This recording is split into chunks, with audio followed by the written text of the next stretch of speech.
Welcome to the Elusive Truth with Rich and Larry. By now, you've all heard it. The assassination attempt on President Trump in Pennsylvania yesterday. Unbelievable. Wow. Didn't think it was going to happen. A lot of talk about it. And it's just, it just changes everything. We have entered a new era of violence and suppression, control. You name it. It's a different country. It's a different world now. To get this started, we're going to check in with Tucker Carlson. Apparently, 10 months ago, he predicted an assassination attempt. This is from The Hill. Tucker Carlson predicts Trump will face assassination attempt if elected is rising. Apparently, Adam Carolla was asking some questions, and here is Tucker Carlson's response. Are they going to let Trump be president? No, of course. I mean, look, if, they protested him, they called him names. He won anyway. They impeached him twice on ridiculous pretenses. They fabricated a lot about what happened on January 6th in order to impeach him again. It didn't work. He came back. Then they indicted him. It didn't work. He became more popular. Then they indicted him 3 more times. And every single time his popularity rose. So if you begin with criticism, then you go to protest, then you go to impeachment, now you go to indictment, and none of them work, what's next? I mean, graph it out, man. We're speeding toward assassination, obviously, and no one will say that, but I don't know how you can reach that conclusion. You know what I mean? Like, they have decided, permanent Washington, both parties have decided that there's something about Trump that's so threatening to them, they just can't have it. Well, what do you think? Apparently, we've been talking about it. All of his rallies so far, except for the one yesterday, had very little issues with protesters and violence of any sort. It just amazes me. I could not believe it. My jaw dropped when the news came over yesterday. Just crazy. And then, of course, we have seen those images over and over and over again. Just so close to this being a different outcome. And with that, we're going to have Benny Johnson report on this assassination attempt. Benny Johnson reports, Trump campaign reveals miracle that saved President Trump's life. Have a listen. What's up, guys? Boy, Benny. I don't really care if you're a believer or not. We all witnessed a miracle live yesterday. And by the end of this video, you are going to believe in miracles. I just put this up on X. We all witnessed a miracle yesterday. Look at that bullet. You know it's true. God had his hand on Trump. God's not done with America yet. What will you do to save America? I'll say it. Christ is king. Look at this. Look at it. Look at that. Wait till you see what I'm about to show you. Perhaps you've seen this image of the bullet whizzing by Donald Trump as it blows off his ear, or a big chunk of it. You can see the bullet distorting the air and space next to Trump's head as Donald Trump has his head turned sideways. Oh my. You've perhaps seen some of the iconic images of Donald Trump. This is the second that Donald Trump noticed the blood on his hand as he removed it from the side of his head, hearing his ear getting ripped off, feeling his ear getting ripped off. Donald Trump with the triumphant, defiant fist. They'll carve this face on Mount Rushmore. You know they will. I'll personally carve it on Mount Rushmore. Ladies and gentlemen, perhaps you've seen these images. There's something that Donald Trump's chief spokesperson and longest serving aide had to say this morning that shocked me to my very core. It's a man named Dan Scavino. If you know Trump world, you're very familiar with Dan Scavino. He's sort of in charge of Donald Trump's online personality. He's in charge of all of Donald Trump's social media accounts. It's a very big job, and Dan Scavino is a legend. Dan Scavino said something, again, that just shook us this morning. Here's what he says. Thank God last night's rally was one in which President Trump wanted to use and reference the Jumbotron, something that Donald Trump does sometimes, but doesn't do other times, causing him to slightly move his head at the moment the shots were fired. He is grateful for all the prayers, love, and support as we prepare for Wisconsin. Check this out. Trump's sudden head movement rotated his head clockwise, milliseconds away from this headshot blowing out effectively the back of his head. Watch this slow motion turn at the very last second as the first shot is fired. First, let's watch it at full speed. Well, want to really see something that said, take a look what happened. You've seen this clip, ladies and gentlemen. Now you heard the first shot ring out. You see how quickly this is all happening. Now watch it in super slow motion. You can see President Trump referencing a large jumbotron that had some economic data on it. Donald Trump turns his head when he hears the shot. The blast takes his ear off in that second.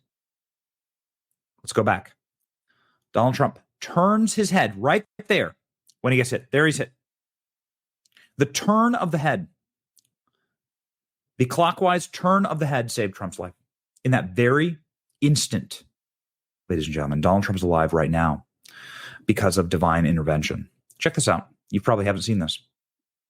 Flag got tangled today at the Trump rally right before Trump came on. It looks like an angel. This was the flag behind Donald Trump that was tangled. Many online saying it looks like there's an angel literally hovering over the stage at Donald Trump's rally. Everybody online is looking at the schematics here and saying, oh my heavens. This person had an open shot on the president, this monster, this dead monster, left-wing Democrat, had an open shot on President Trump. Eyewitnesses say that they screamed and yelled for the police to do something about it, and nothing happened. The head of Secret Service and leader of the security detail should resign immediately in disgrace, says Elon Musk. But when you look through the actual footage, of course, you see how much advantage evil had in this moment, but God had other plans. Best footage I've seen so far. If you've never seen what divine intervention looks like, this is it. Ladies and gentlemen, the high-def footage of Donald Trump dodging within millimeters death and staring death in the face and staring back. It's having everybody on the internet saying this is divine intervention. Every frame of the attempted assassination is nothing short of proof that it was divine intervention. There's so much power in these photos. These are the most iconic photographs ever taken in American politics. Without question. Everybody's saying it. There's nothing short of divine intervention that Donald Trump is still alive. This country was an inch away from national catastrophe and a political future we don't ever want or fathom. Pray for our country. Life sometimes hangs in the balance with a head tilt. Without President Trump tilting his head at the last second, he'd be dead right now. Feels like divine intervention, honestly, says Robbie Starbuck. Divine intervention. Literally a fraction of an inch, the last millisecond, 100% divine intervention. If you are a believer, you know that God spared Donald Trump for a reason. Yes. New angle of the attempted Trump assassination shows the turn of his head at the very right moment. What do you think God had his hand over Trump today? Really remarkable. Just a tilt of the head, says Carrie Lake. God has bigger plans for President Trump. He has bigger plans for all of us. It's time we come together and save this country. Marco Rubio said God protected President Trump. This was a perfect take, and right away. I believe that this was God's hand and intervention, says David Harris Jr. Thank you, Jesus. The head tilt at the very end. Moments like this where God intervenes, a beam of light in your shooter's eye, a gust of wind against the bullet. Behold, a miracle. We all witnessed a miracle yesterday. People may think memes like these are corny. I think they're real. I think it's accurate. You know, I think it's accurate. There's no other way to explain it. Trump turns his head at the very last second. How would you explain it? How do you know miracles are real? Look how close the bullet was to ending Trump's life. If it hit him in the chest, in the throat, in the face, there would be no more President Trump today as I record this. This was a miracle. Just going to say it. A miracle, says some of Trump's oldest and longest serving advisors and Donald Trump's own family member, Laura Trump.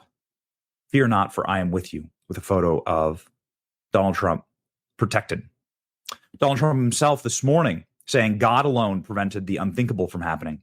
We will fear not, but instead remain resilient in our faith, defiant in the face of wickedness. Our love goes out to the other victims and their families. We pray for the recovery of those who were wounded. The true character of Americans remaining strong, determined, not allowing evil to win. I truly love our country. I love you all. I look forward to speaking to you this week in Wisconsin. People are making AIs like this. Goodness. Donald Trump is safe. Donald Trump back in New Jersey. This is the footage of Trump getting off his plane late last night after the injury and after being wounded. But Donald Trump is walking. He is on his own, walking on his own fruition, and is able to do the stairs still after getting shot better than Joe Biden. I'll just say it. One of the biggest names last night on TV saying this is divine intervention was Vivek Ramaswamy. Vivek Ramaswamy saying, nope, this is God. There's no other way to explain it. And this is what Trump and his team are saying also. Now, first of all, as we heard the story of that person, an innocent, enthusiastic rally goer who was shot and killed, first, our heart goes out to them and our condolences goes out to that family. But I should say this, Trace, is that I personally believe that God intervened today, not just on behalf of President Trump, but on behalf of our country. If you think about this, 1 centimeter's distance in the path of a bullet was the future of not only Donald Trump's life, but I think the life of the United States of America. Imagine what we would be talking about today were it not for a hair's length difference in the path of a bullet. And I think that that's frightening. And I think that this is a moment for us all to step back. I don't care if you're Republican or Democrat, voting for Biden, voting for Trump, it doesn't matter. This is a moment where if one positive thing comes out of this otherwise near tragedy, let it be this, that first of all, we saw a president, a commander-in-chief, who in his most vulnerable moment, you saw it unvarnished. He stood up, he took the fire, he took the hit, and still stood up for the people who he stepped up to represent. And I think the other thing we have to take away is that this is unacceptable in the United States of America. This is not who we are. Disagree or not, we settle our differences peacefully through free speech and open debate, not this way. And so if one silver lining comes out of tonight, let it be that. And I hope that we begin the process of healing as a country while avoiding what could have been a national disaster that really, without exaggeration, could spell the end of the United States as we know it had this gone a different direction. A miracle, an intervention from God? It could be. But I have Russell Brand has a few minutes on what's going on. Again, tragic, terrible. I mean, we had lives lost, people injured, and the world scared for a moment there, I believe. For the next clip, I have Russell Brand. Breaking news, Trump shot, something that he put out a few hours ago. And just another spin on what's going on, who's to blame, because the investigations have just begun. So, Russell Brand, have a listen. Just said, take a look at what happened.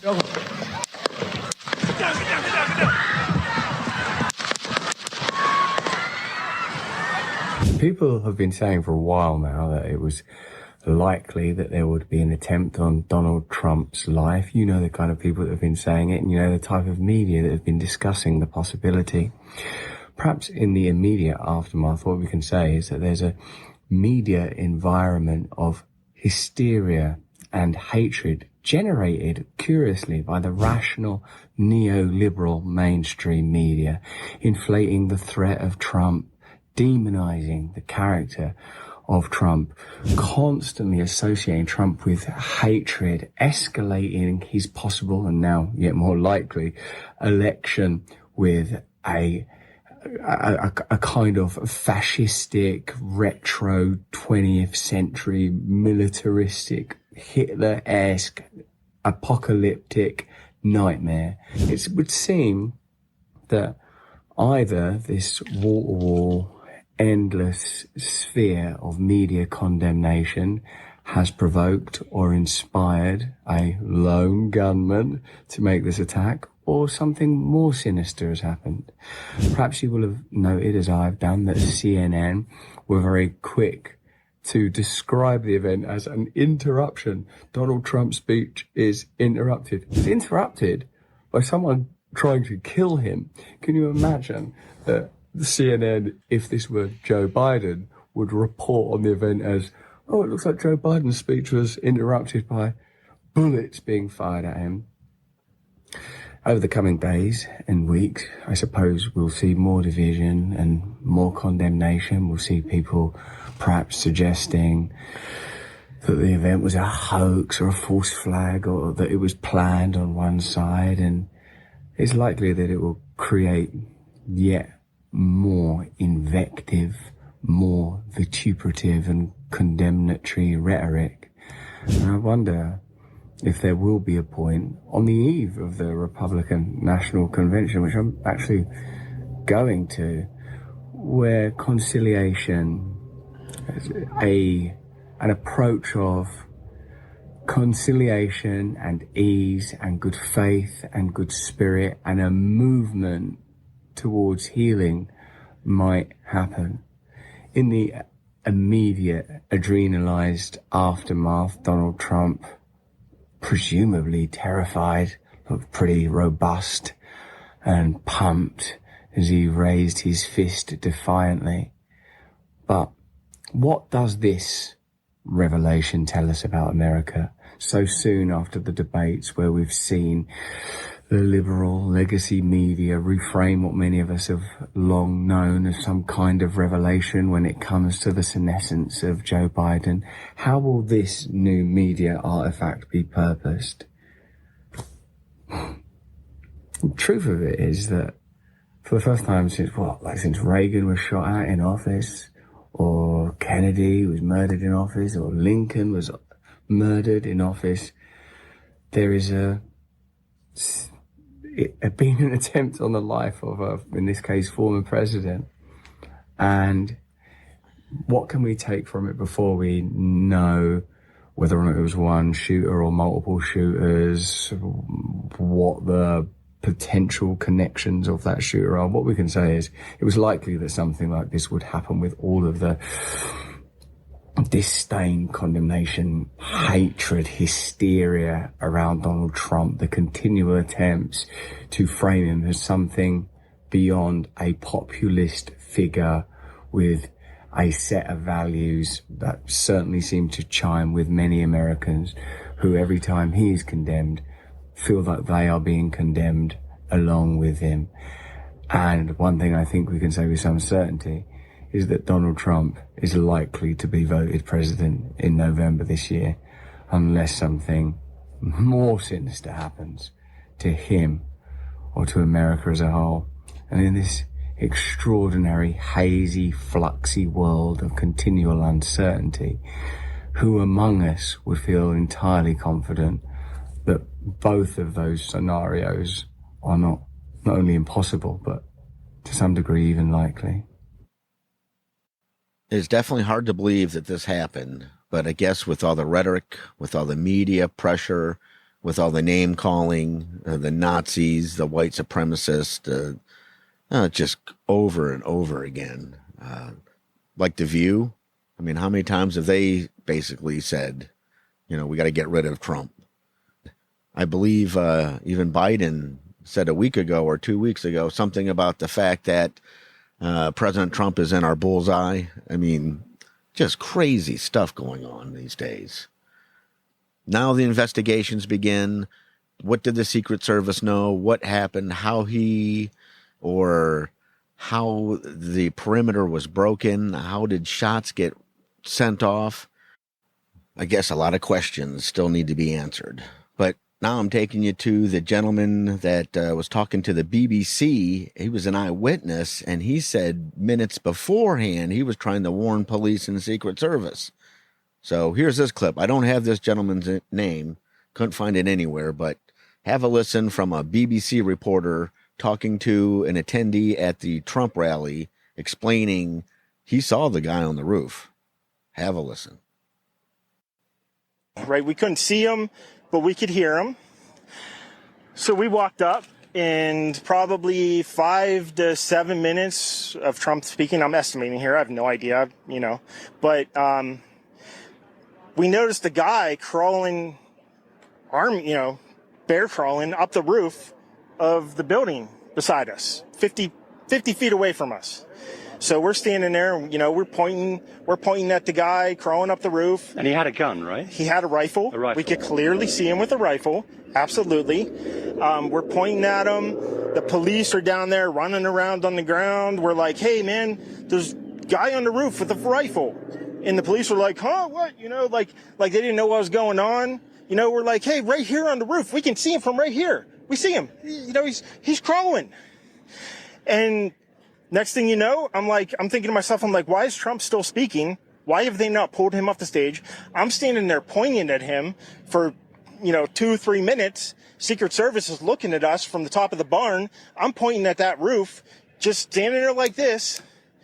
And next thing you know, 5 shots ring out. So you're certain that the shots came from that guy on the roof? 100%.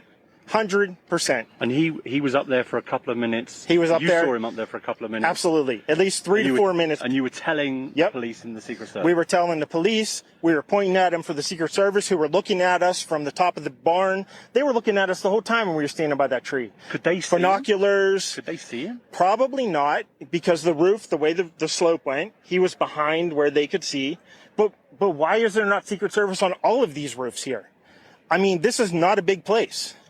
Did you see, obviously everyone, when the shooting started, everyone was very panicked. Did you see what happened to him at all? Oh, yeah, they blew his head off. Okay, sorry. Secret Service blew his head off. Okay, just be careful because we don't quite know who's watching, but you're pretty sure they shot the guy? Absolutely, 100%. Okay. Yep. You saw that happen? Yep. Okay. Yep. And did you see them go up to him afterwards, or? They crawled up on the roof. They had their guns pointed at him, make sure he was dead. He was dead, and that was it. It was over. This interview alone makes me wonder what's going on. Again, wasn't there, can't confirm it, but apparently they had some type of warning, and again, they're calling for the Secret Service failure because they did a good job, I believe, on most aspects of what they do, but they somehow blatantly overlooked a high advantage less than 150 yards away. Something's not adding up. And that's where the investigations are really going to start looking. But I have a clip from a gentleman that basically heard what we just heard from the Value Entertainment. And this was that saying police had advance notice that this was going on. But listen to this guy. He's totally done. He's done with the ABC letter organizations. This is a total failure and unacceptable. Here, have a listen. Pointed at him, make sure he was dead. He was dead, and that was it. It was over. PBD, that's security. I'm telling you right now, the fact that a regular person's yelling for minutes and nobody's doing anything, I don't trust anybody, PBD. I don't trust my security. I don't trust the Secret Service. The police are lost. I don't trust any of it, Pat. I don't trust any of it. I would clean house and I would just bring my own security detail. This is ridiculous. This sounds like JFK shit. Oh, we didn't know he was there, grassy knoll over here. And by the way, Pat, we haven't seen, by the way, Zapruder had one camera. Wait till you see this next 24 hours, how many people are recording and how much footage is going to come out. So we actually see what happened and how they responded. A lot of people have opinions on this, whether they're good or bad. It's just the nature of this. My next piece I'm bringing in is that by now you've already heard that they have identified the shooter, and I'm not saying his name because he doesn't need to be glorified that way. We all know that he was a 20-year-old from Pennsylvania, but I have a quick little clip that this young man has been bullied every day in school. It's a quick, just crazy. Already a narrative. We're already getting background information on this, and wow. Here, I guess a fellow classmate is describing this. Again, it's going to get crazy, folks. So here, have a listen. This is from NBC4 Washington. Schoolmate says that the shooter has been bullied almost every day. Yeah, he was bullied almost every day. In what way? Can you explain? He would sit alone at lunch. He was just an outcast, and you know how kids are nowadays, so they're gonna see someone like that and they're gonna target him because they think it's funny or whatever. So it's the best way I can describe it. And it's honestly kind of sad. Like, I don't want to say this is what provoked it, but you never know. Yeah. You said he was a loner? Yeah. I want to say he was a loner more because he was quiet, but like he was just bullied. Like he was bullied so much. This was high school? Yeah. What did they, do you remember at all what they said to him or called him? No. He was just made fun of, I guess, for the way he dressed or his appearance. How did he dress? Like they were just saying jeans. He'd wear hunting outfits sometimes. He would always wear a mask, even after COVID. He wore a mask, like a COVID mask, like even after COVID was over and all that. Yeah, like a. Wow, the information is coming in quick. All this craziness about the shooter, the actual assassination attempt. I mean, but what do you think of that? So we already got classmates or associates of the shooter claiming that he's been regularly bullied every day at school, which, again, that doesn't make this right and make sense of this. But I do have from NBC4, investigators exploring motives of the suspected gunman at Trump rally, but they also give us more information about what actually took place there towards the end of this interview. So have a listen. ABC News. Crazy stuff coming out. Have a listen. And we're learning more about the man the FBI has identified as the shooter. This is the screenshot that investigators now confirm they believe depicts that suspect receiving his high school diploma back in June of 2022. Now we're learning more details about the 20-year-old from Bethel Park, Pennsylvania, and the weapon police say was used in the shooting. Former NYPD Chief of Detectives Robert Boyce has more on that. Robert, we're looking at a huge cross-department investigation now. This is local federal agencies, police agencies, obviously led by the FBI. So what are you watching for as we start to learn more about this suspect, about the gun that was used, and how this timeline played out? So let's look at motive and planning. Two different pursuits, but both have to be done, and it's important, each one. The motive is going to be the tougher one of the two, because we have to figure out what's going on in this young man's mind. He's your typical lone wolf coming out of nowhere, living in a house with his parents, 20 years old, and he's able to pull this off, shoot the former president of the United States and kill another man and wound two others. So that's really something. And we'll have to see a lot. We can see what his proficiency is with that weapon, that AR-15. Did he have sights, the optics on board, on top of that, to sight in there to hit the president? It sounds like he did. Also, the number of magazines he had on him, all those things that we look for in active shooters. So we look at this individual and his social media, what was he saying? He seemed to be a loner in life as well. His parents can't tell us anything from what I understand. And what was his capabilities? And of course, the motive. There's associations with radical groups on either side. It doesn't matter, really. We have to find out exactly what he's saying, what he's hearing, and what he's thinking. So there's a lot here to go forward here. But also the other stuff, the intangibles, how he committed this crime. How did he get in and maneuver himself to that rooftop and pull that shot off? Did he sequester himself and his weapon prior to that? He must have known about it. And how many times did he go over there and scope out the location just to do this, and how long that planning took? He lives about an hour away. How many times can we track his phone to that location to see this happen? So these are all really important elements for next time, so we can make these events even safer. And Bob, we're hearing that the Secret Service, surveyed the area, searched that roof, cleared it, et cetera. Now the Butler Township Sheriff is saying that they were searching for a suspicious person just before the shooting, that a police officer actually went up on that roof, encountered the suspect. The suspect turned and aimed the gun at that officer. The officer let go, fell, and was injured, and that it was just moments later that these shots went off. So given how much security goes into an event like this and the way efforts are coordinated with everyone from the Secret Service down to local law enforcement, what's your reaction to the fact that this happened and the suspect was able to access that roof so close to where former President Trump was speaking? So I think what we're going to see in the coming hours and days going forward is exactly did the Secret Service clear that and then at some point hand that over to local PD, because they do have finite resources, as Don said. And if so, the sector responsibility. If that in fact did occur, where was the communication?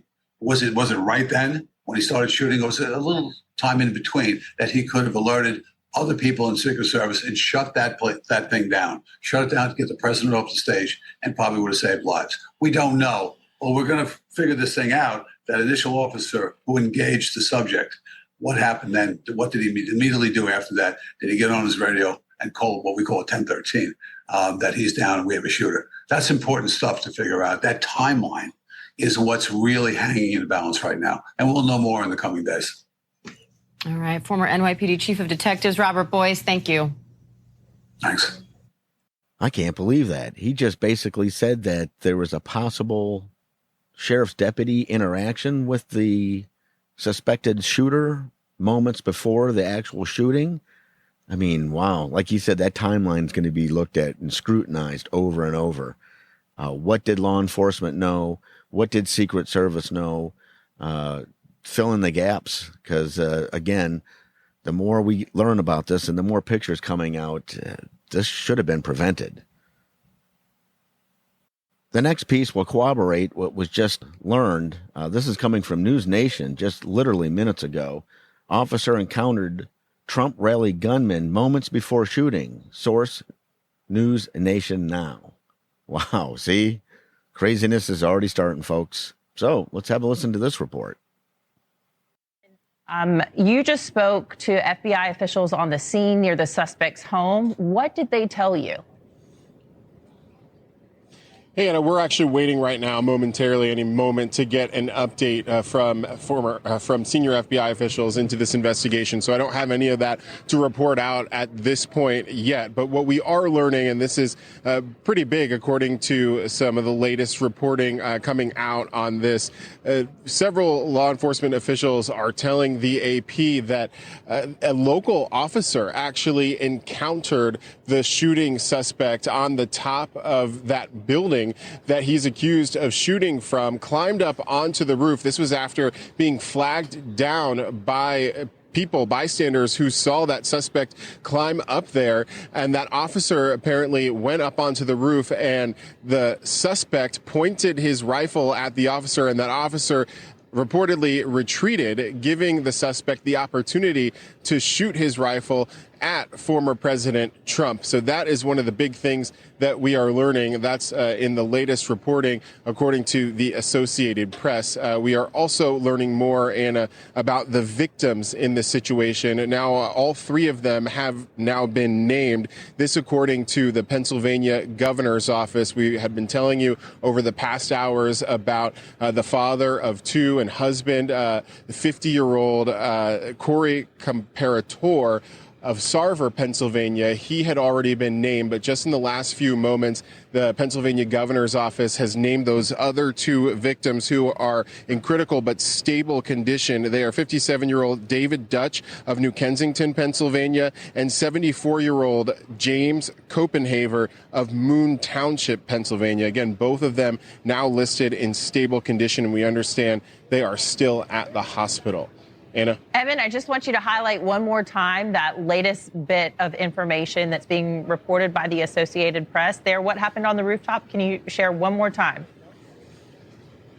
Sure. So this is a big piece of information that the Associated Press now reporting, according to several officials who spoke to them on the basis of anonymity. They are saying that it has been learned in this investigation that a local police officer had been flagged down by those rally goers who noticed that the suspect, Thomas Crooks, had climbed up onto a nearby roof. They had flagged down this local officer. The officer climbed up onto the roof and reportedly went up there to confront the suspected shooter. That suspected shooter, Crooks, pointed his rifle at the officer, according to the AP, and that officer retreated, then giving the suspect the chance to fire his weapon at former President Trump.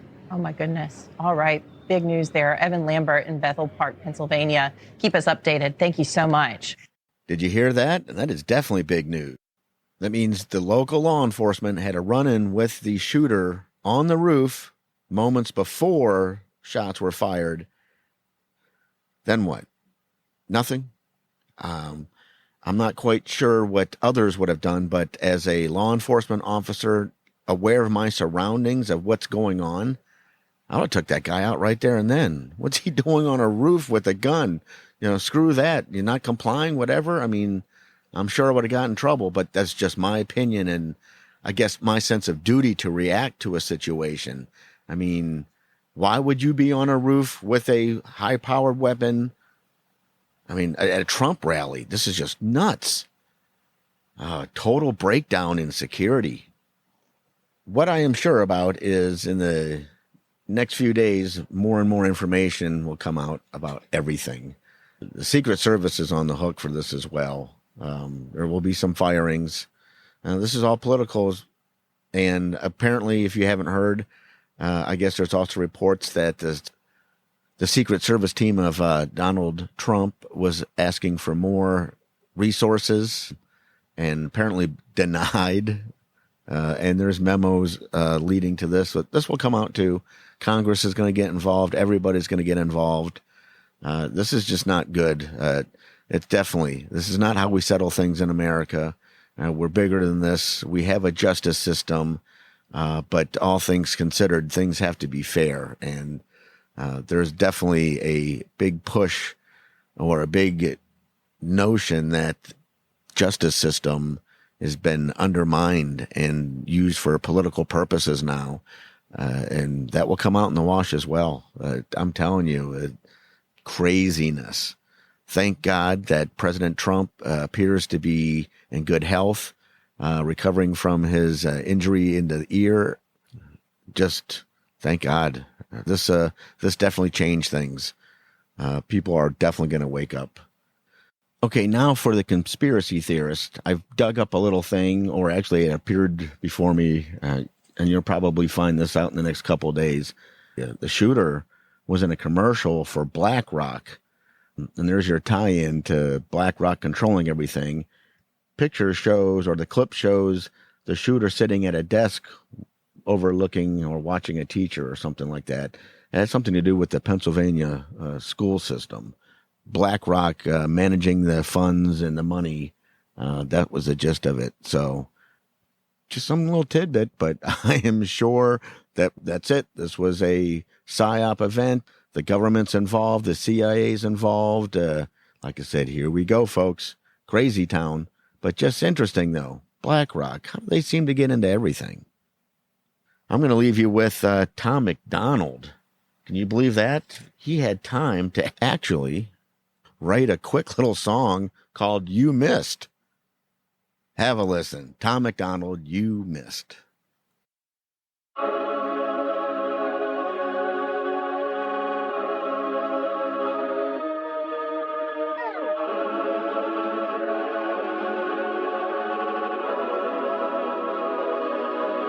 They burning the country down with their progressiveness. It started with changing what gender is, then graduated to you're racist if you think that your life matters and your skin don't have melanin. They don't want peace, they want skeletons. They want men to pretend that they're feminine. They don't want an election, they got so offended by freedom that they just try killing the president. I used to think that the woke were misguided, but now I can see that they're evil. Twitter is angry that Trump isn't dead. You know who got shot? Innocent people. Thought y'all were tolerant, thought we were equals. I thought you valued how everyone feels. Then why are y'all celebrating an attempted assassination like you're part of Antifa? Thank God the left can't aim. Thank God the right don't riot. Welcome to the home of the brave. Freedom ain't afraid of violence. You wish you was dying? Bitch, you missed. Thank God the left can't aim. Why can't we just shoot straight? Y'all are going insane. Bitch, you missed. There's no one else you can blame. Tried to lock him up in a cage. Now you trying to kill what you hate. Bitch, you missed. Told us trust the science, but it never made sense to me. Why would we put all our trust in the enemy? Millions of people are hooked on amphetamines. They're making billions on untested remedies. Borders are open to people with felonies. Biden can't stop them, he don't have the energy. Y'all want to kill the man trying to fight for a better tomorrow by making him Kennedy? I tried to give y'all a chance, like maybe the left isn't nuts. I was wrong, cause y'all are exactly as crazy as every conservative person I know said you were all along. Wanna protest, go hard. Wanna burn flags, go off. But y'all are so triggered that you're pulling triggers at presidents. Y'all the terrorists when you're armed. Thank God the left can't aim. Thank God the right don't riot. Welcome to the home of the brave. Freedom ain't afraid of violence. You wish you was dying? Bitch, you missed. Thank God the left can't aim. Why can't we just shoot straight? Y'all are going insane. Bitch, you missed. There's no one else you can blame. Tried to lock him up in a cage. Now you trying to kill what you hate. Bitch, you missed. Thank you, Tom McDonald. Awesome. Awesome. Well, folks, give everybody a kiss, a hug that you love. Times are crazy, and we need to stick together. Pray for Donald Trump. Pray for America. Times are definitely evil, as they like to say. With that, God loves you. I love you. Keep looking for them higher vibrations. Again, take care of each other. That's the only way we're getting through this. Keep searching for the elusive truth. I still can't believe it. And now we're going to have weeks and weeks of this. This is just, wow. Good luck, people. We'll see you soon. Take care.